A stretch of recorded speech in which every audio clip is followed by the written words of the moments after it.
Assalamualaikum warahmatullahi wabarakatuh.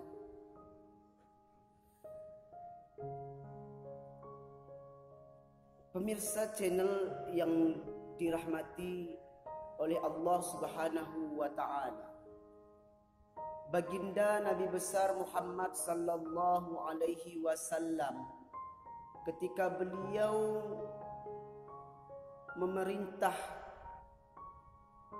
di Madinah atau menjadi kepala negara Madinah, kalau kita melihat di dalam sirah Nabi besar Muhammad sallallahu alaihi wasallam, maka kita akan mendapati bahwasanya baginda Nabi besar Muhammad sallallahu alaihi wasallam mengatur sendi-sendi kehidupan masyarakat pada saat itu dengan syariat Islam. Syariat Islam itu adalah aturan yang Allah turunkan kepada umat manusia, baik terkait tentang masalah akidah, tentang masalah ibadah, bahkan perkara muamalah, itu semua tercakup dalam syariat Islam. Pemirsa channel dakwah dimanapun Anda berada, ketundukan kita kepada syariat Allah merupakan wujud dari kecintaan kita kepada Allah Subhanahu wa ta'ala. Sedangkan Allah Subhanahu wa ta'ala tidaklah berhajat kepada hamba-hambanya. Nabi Muhammad sallallahu alaihi wasallam bersabda, Allah berfirman di dalam hadis qudsi, Ya ibadi law anna awwalakum, wahai hambaku, jikalau seandainya orang-orang terdahulu dan orang-orang yang terakhir di antara kalian dari kalangan jin dan manusia, mereka memiliki ketaatan seperti ketaatan orang yang paling bertakwa di antara kalian, maka itu tidak sedikit pun menambah apa yang ada pada kerajaanku, kata Allah. Dari hadis ini menunjukkan kepada kita dan kebutuhan terhadap syariat adalah lebih besar daripada kebutuhan terhadap bernafas. Apalagi dari makan dan minum, karena sesungguhnya batas dari ketiadaan bernapas, makan dan minum adalah matinya badan dan terlepasnya ruh kita dari jasad kita. Sedangkan ketiadaan syariat adalah terjadi kerusakan ruh beserta hati kita secara bersamaan, dan akan mendapatkan kecelakaan yang abadi. Kita bisa melihat pada saat sekarang ini hancurnya sendi-sendi kehidupan manusia akibat tidak diterapkannya syariat dalam mengatur kehidupan. Bahkan di antara kita ada sebagian orang yang bahkan khawatir ketika syariat Islam diterapkan.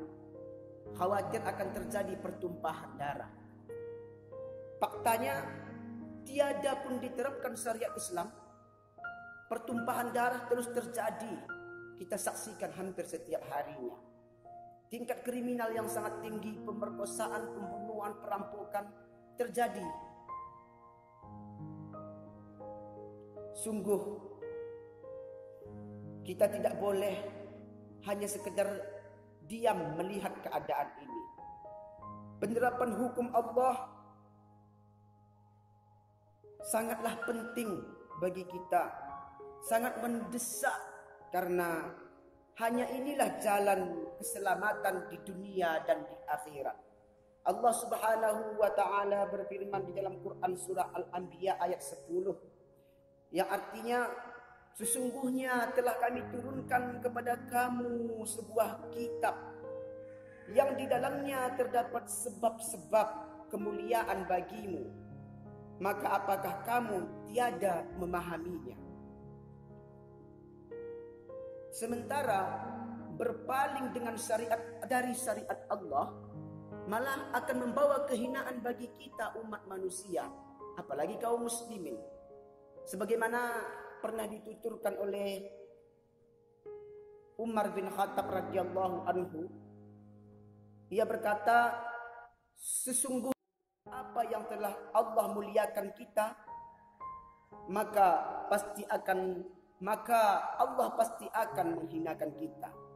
Kaum muslimin wal muslimat rahimakumullah, ini adalah bulan Ramadan, bulan di mana amalan yang kita lakukan dilipat gandakan oleh Allah Subhanahu wa taala.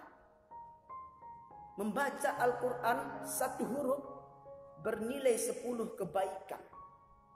Sedangkan di bulan Ramadan setiap amalan itu dari satu ayat Al-Quran yang kita baca dilipat gandakan oleh Allah Subhanahu wa taala, bandingannya satu pahala 10 sampai 700 kali kebaikan.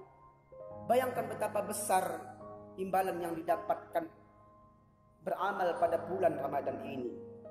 Dan ketahuilah bahwasanya kemuliaan Al-Quran akan merembat ke sekitarnya. Ketika Al-Quran diturunkan pada satu bulan, bulan itu menjadi mulia, bulan Ramadan. Diturunkan di satu malam, malam itu juga mulia, malam Lailatul Qadar. Diturunkan pada satu hari, hari itu juga mulia, hari Jumat. Diturunkan pada malaikat, diturunkan melalui malaikat Jibril, malaikat itu juga menjadi mulia. Diturunkan kepada Nabi Muhammad juga naik statusnya menjadi Sayyidatul Anbiya wal Mursalin.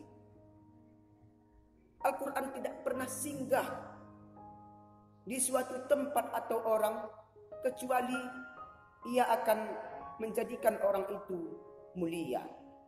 Demi Allah, pemirsa dakwah yang dirahmati oleh Allah, kalau seandainya negeri kita tercinta ini menerapkan hukum syariat, hukum-hukum Allah, pasti negeri kita ini menjadi negeri yang mulia. Dan insya Allah kita juga termasuk menjadi manusia yang diangkat derajatnya oleh Allah Subhanahu wa taala. Oleh karena itu, bersegeralah kita bersama-sama memperjuangkan syariat tanpa harus takut sebesar apapun resiko yang kita hadapi. Akhirul kalam, assalamualaikum warahmatullahi wabarakatuh.